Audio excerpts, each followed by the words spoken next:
Hello and welcome to Dragon Bites, the paediatric podcast aimed at paediatric trainees or anyone interested in child health. I'm Asim, one of the presenters of Dragon Bites and a trainee here in Wales. Today we have the next episode in a series of cardiology lectures by Professor Orhan Uzun, fetal cardiology consultant at the University Hospital of Wales. For the next few episodes, we're going to be focusing on transposition of the great arteries, and this one is going to be about the basics. So, let's get started. Okay, so I'm here again today with the absolutely fantastic Professor Orhan Uzun, fetal cardiologist at the University Hospital of Wales. Hello, Professor Uzun. Hi there. Hello. How are you, Hassan? Oh, I'm very well. How are you? I am very well and I'm excited to record our second talk, which is on transposition of the great arteries. Transposition of the great arteries is perhaps very important topic and it will be quite beneficial for our listeners.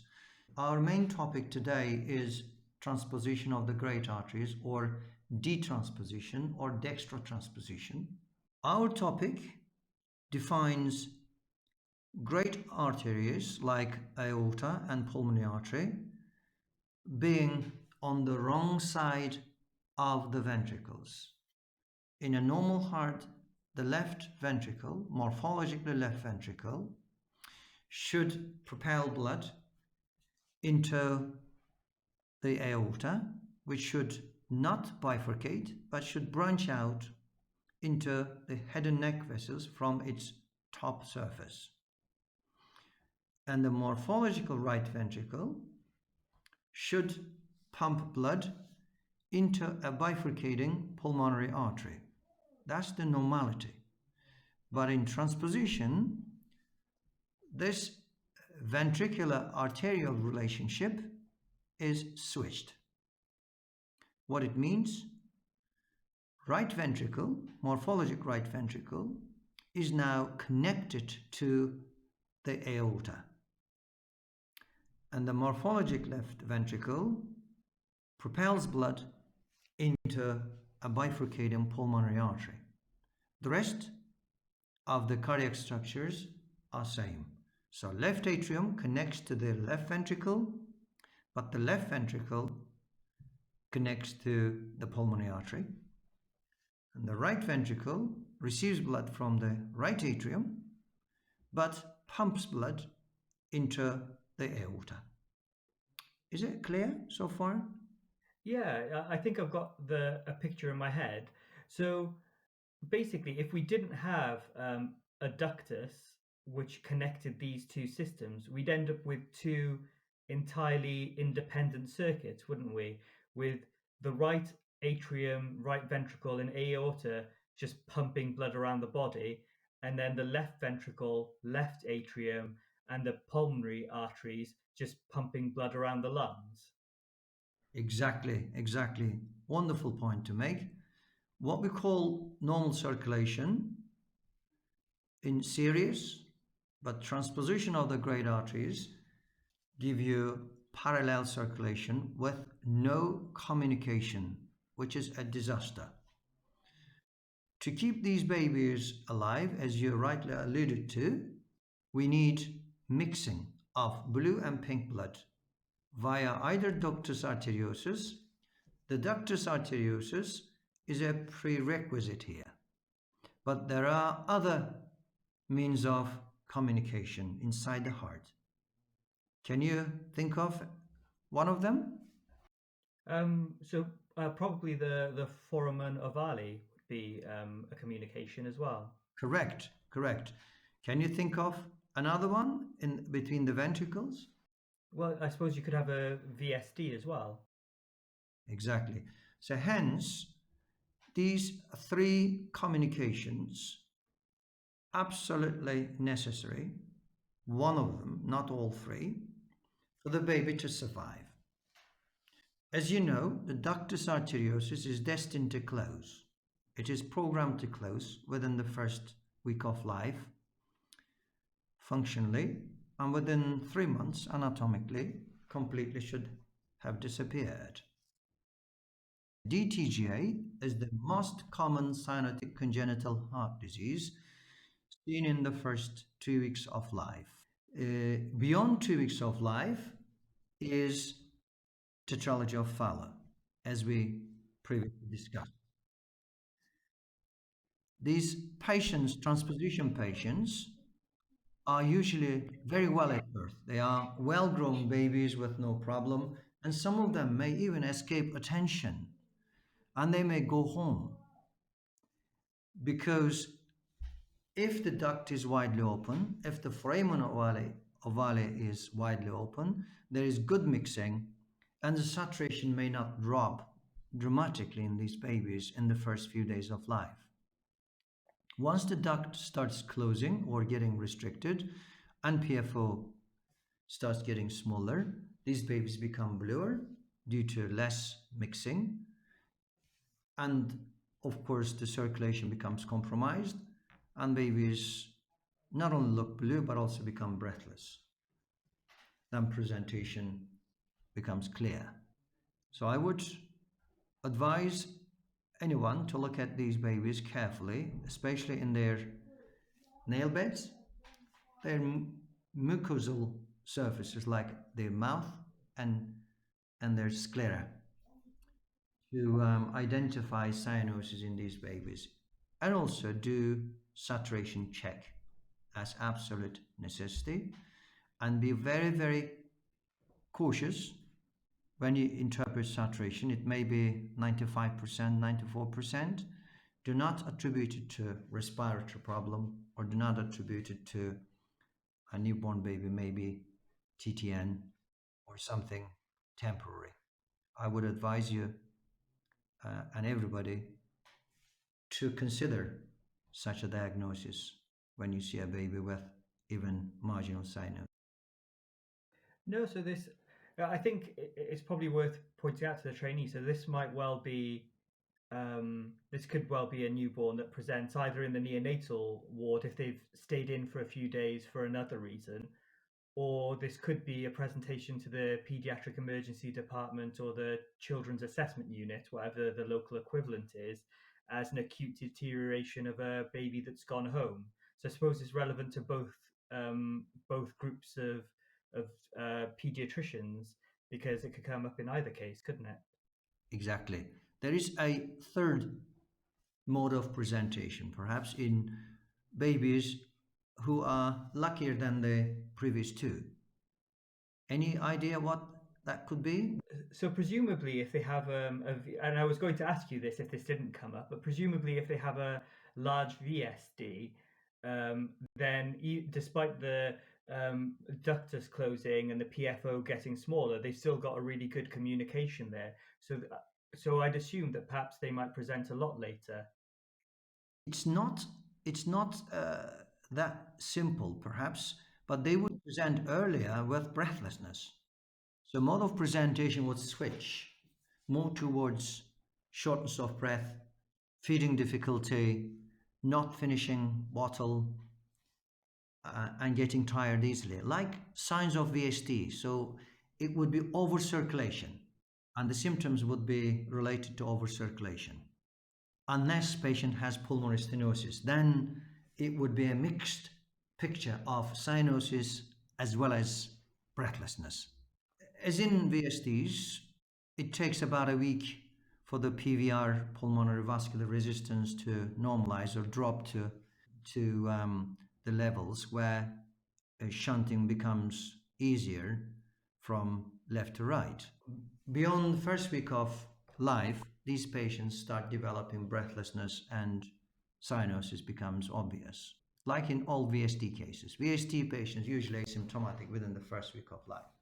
But luckily, VSD would give you some clues with regards to murmur, but murmur is not always present if the VSD is large, if the PVR is high again, pressures are equal, there isn't net volume of blood passing through, and if there is no resistance, you wouldn't hear a murmur.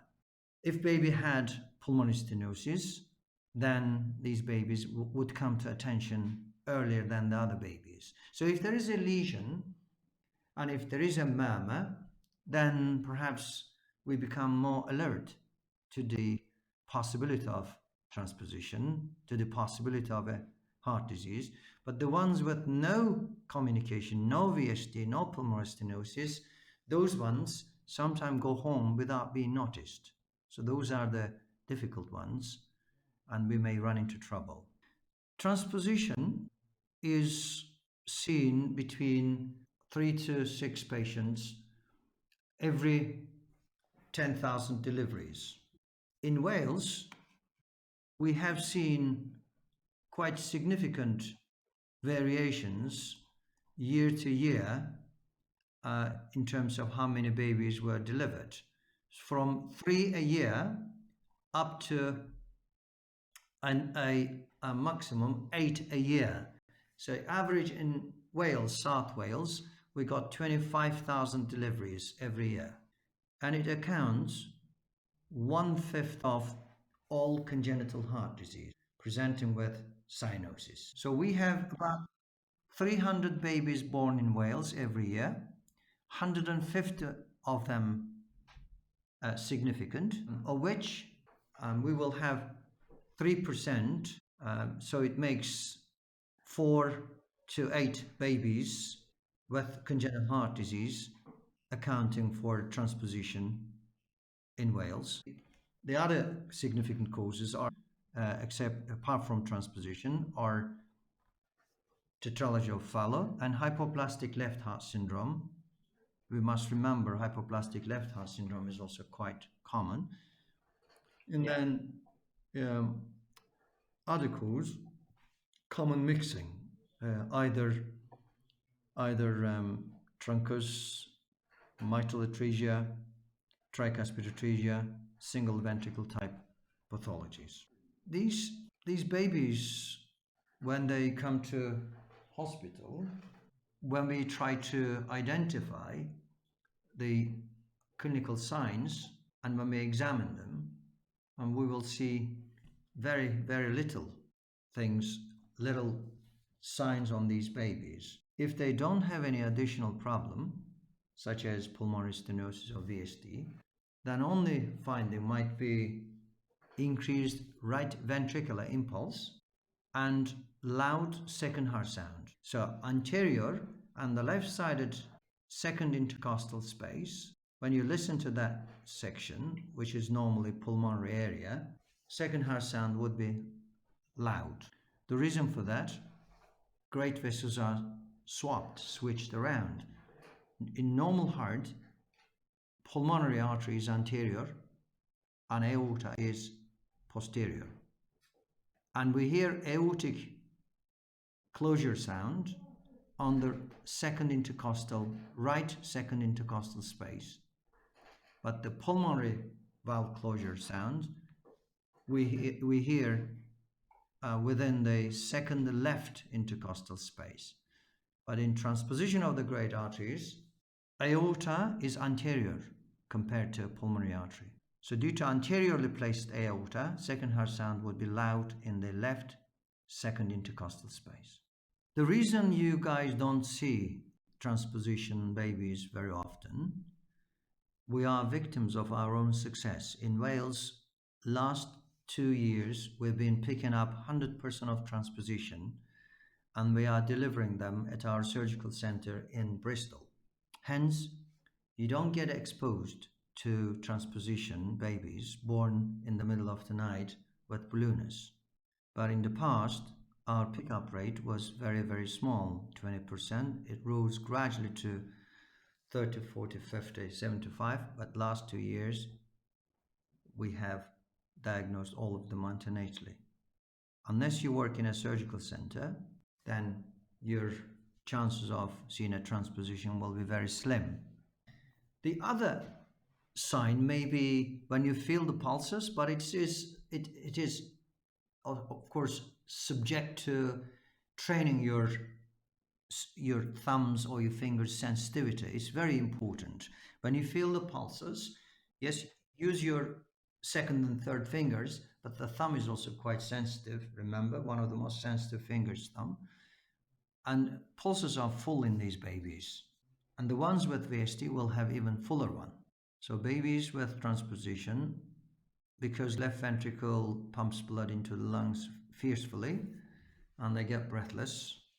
And if the duct is overshunting, they will become breathless, and the pulses will be full in these babies.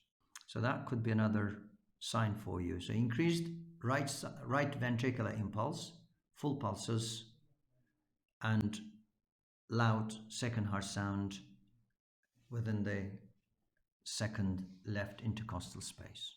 Those are the three findings for you to have a look. Of course, cyanosis is the main thing for you to search in mucosal membranes. These babies are, as I said, well developed, unless they were born prematurely for other reasons. They look perfectly well. In fact, overweight, over 3.5 kilogram, well-developed babies. What is also striking, we have not had any baby with transposition and chromosome abnormality. Hence, we don't put too much emphasis when we see these babies antenatally on the need for amniocentesis and chromosome testing. I mean, despite this becoming clear to us, we don't know the reasons because transposition of the great arteries occur around 5 to 6 weeks of gestation, when the main trunk divides into two equally to form pulmonary artery and aorta. It must also do spiraling movement, not just division, but also spiraling movement. And spiraling movements make the great vessels from side by side or parallel appearance moved to crossing positions. But that does not happen in transposition. They remain parallel. They don't undergo that spiraling process. That spiraling process is interrupted. The transposition of the great arteries has association with other cardiac lesions in half of the babies. So what I would like you to remember as listener, half of these transpositions are simple. What does simple mean? They do not have any other associated intracardiac lesion. But other half will have associated pathologies. So what could that be, Asim? Any idea? Well, we've already discussed VSDs, I suppose. That's right. VSD is seen in about 40%, almost half of these babies. So the ones have the VSD, they might also have an additional pathology. Second common one is pulmonary stenosis. It's commonly seen in these babies in association with VSD usually. In an isolated form can happen, but usually seen with VSD in 20 to 30% of babies. Quite significant. 1/5 will have additional pulmonary stenosis. Mitral or tricuspid valve pathologies can occur also in 1/5, and coronary artery pathologies can occur again in 1/5 of patients. And one thing it's very, very important is coarctation or interrupted aortic arch. Although pulses are full in majority of these babies, if you do not feel pulses, if they are weak, you must have the same suspicion as you would have in a baby with no cyanosis. First thing you would think of is there coarctation or interrupted aortic arch here. You must have that suspicion in your mind in a baby presenting with cyanosis too. So 5% of babies with transposition may have coarctation or interrupted aortic arch. And if you ignore this, then the outcome will be catastrophic. I mean, that's an incredible number of associated abnormalities there, aren't there? I mean, if you're getting if half of the babies who've already got TGA have also got additional abnormalities, that's a huge proportion.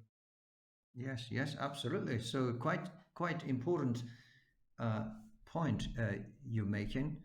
That simple transposition is seen in only half of the cases. Other half will have additional problem. And some of them may actually prevent us from doing good arterial switch operation, good correction in these babies. And they may need to have multiple operations. And some of them may cause comorbidities and may affect long-term outlook. So in the physical examination, as we recap, symptoms will be seen in the first 30 days of life. Majority would present beyond the first week of life when the duct starts getting smaller or closing, but also not insignificant number of patients would be recognized after birth if you pay attention to subtle signs, and which would include cyanosis that is dependent on the mixing between the two parallel circuits. A mixing sites we described as ductal or atrial or ventricular level. So 3 levels. And what is important in these babies, when you give oxygen, cyanosis is not affected by giving 100% oxygen. So babies would remain desaturated when you do hyperoxygenation test. Second physical finding or sign would be tachypnea. As I mentioned, these patients usually have high respiratory rate, around perhaps 70-80, without retractions and grunting or flaring, and they appear comfortable. Those babies, as a result of excessive pulmonary circulation, they would have also cyanosis, they would have higher respiratory rate to provide more oxygen to the lungs. But they would look comfortable unless they have a large VSD or pulmonary stenosis, or unless the duct become restricted, then they would become breathless too. So babies not having grunting or flaring should not fool you. And the murmurs would be present only if you're lucky. And that would be VSD or pulmonary stenosis murmur or coarctation murmur. Or in very rare cases, I have seen only a handful of babies with aortic stenosis as well. If the murmur resulting from VSD, then it would be pansystolic. If it is pulmonary stenosis, it would be ejection systolic at the left upper sternal border. And please remember for the loud second heart sound at the upper left sternal border. So just to clarify there, so if you have pulmonary stenosis, but the pulmonary artery is on the right side, would you not then hear the pulmonary stenosis on the right side of on the right upper sternal edge, or is it still on the left upper sternal edge because of anatomical considerations? It is absolutely brilliant. You following me? I thought you were not. Yeah, I was completely paying attention. Listening to me. That's brilliant.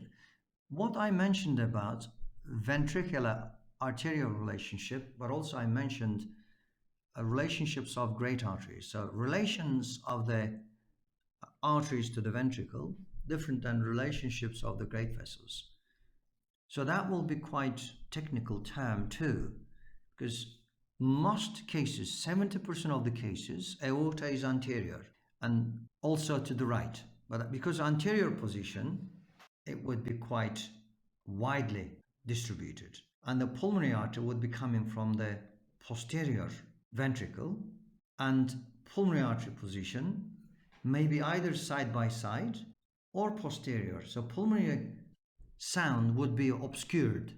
So you would have difficulty, great difficulty in hearing pulmonary artery even on the right side. But pulmonary, if there is a pulmonary stenosis, then murmur would be audible on the left as well as right precordium. So you wouldn't be able to differentiate it from aortic stenosis. It would radiate into the lung fields, then it would wake you up. But if it is aortic stenosis, it would radiate into the neck. That's how you would be able to differentiate it. Also, pay attention to the pulses, of course. If the pulses is not felt easily, then most likely to be aortic stenosis. In terms of evaluation, there are 4 major categories, remember. The first one is right-sided obstructions with right to left shunt, which include tetralogy of Fowler, pulmonary atresia, so on. And the second category is transposition of the great arteries. And the third category was common mixing, like truncus, tricuspid atresia, mitral atresia, single ventricle. And the fourth is total anomalous pulmonary venous drainage. Now we're going to eliminate them one by one, doing ECG, chest X-ray, and echocardiogram. On ECG, often normal, but may show right axis deviation and right ventricular hypertrophy, but we see it in normal newborns anyway. So you may, if you pay too much attention to the left-sided QRS complexes in V5 and V6, and if they are smaller than usual, then it is relevant. So right axis deviation and right ventricular hypertrophy without small R waves in V5 and V6 doesn't mean anything. But if there is also small R waves in V5, V6, then you may think of transposition or hypoplastic left heart. So electrocardiogram may not be that helpful.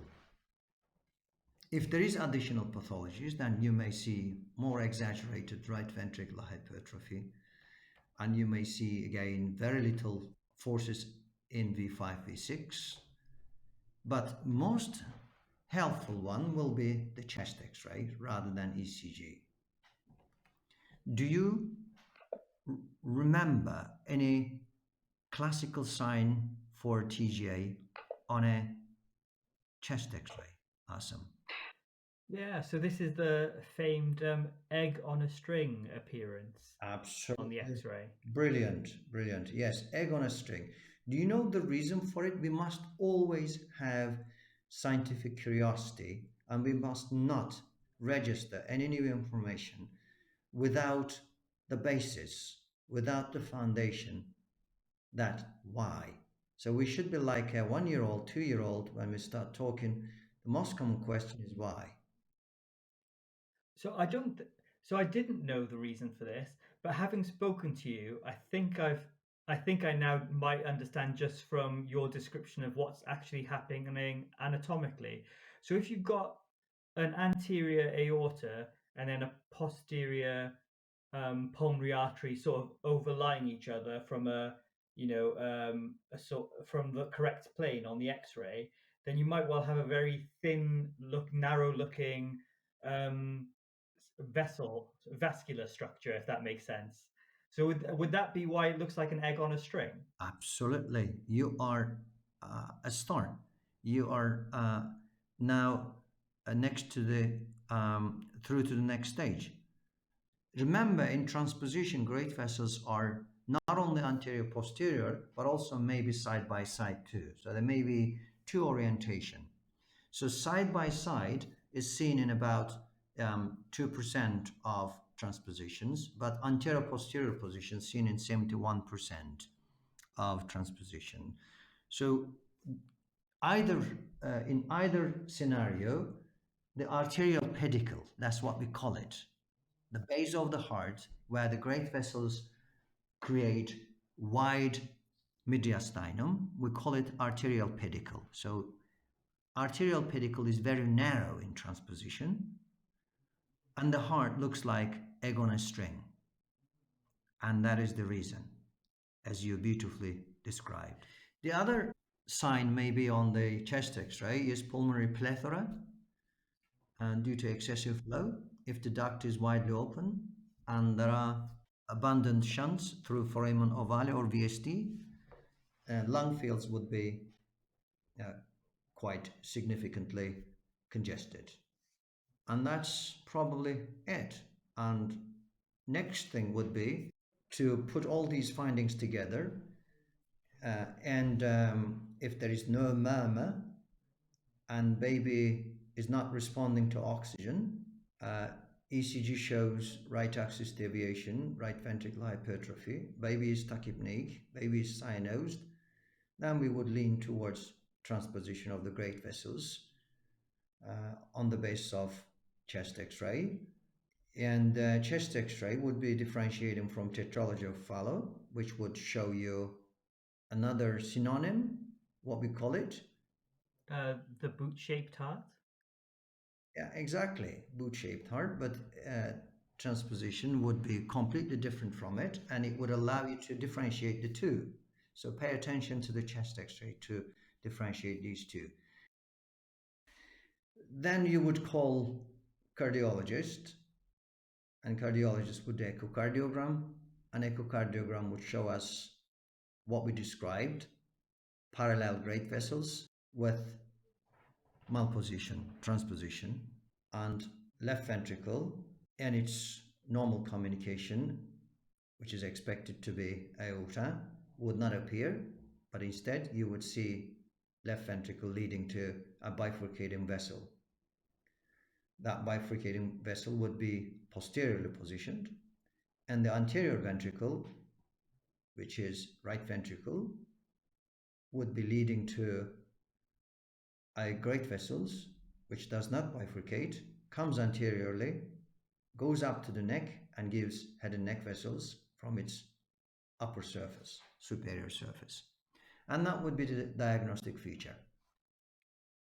And the first thing cardiologist needs to identify is the duct open?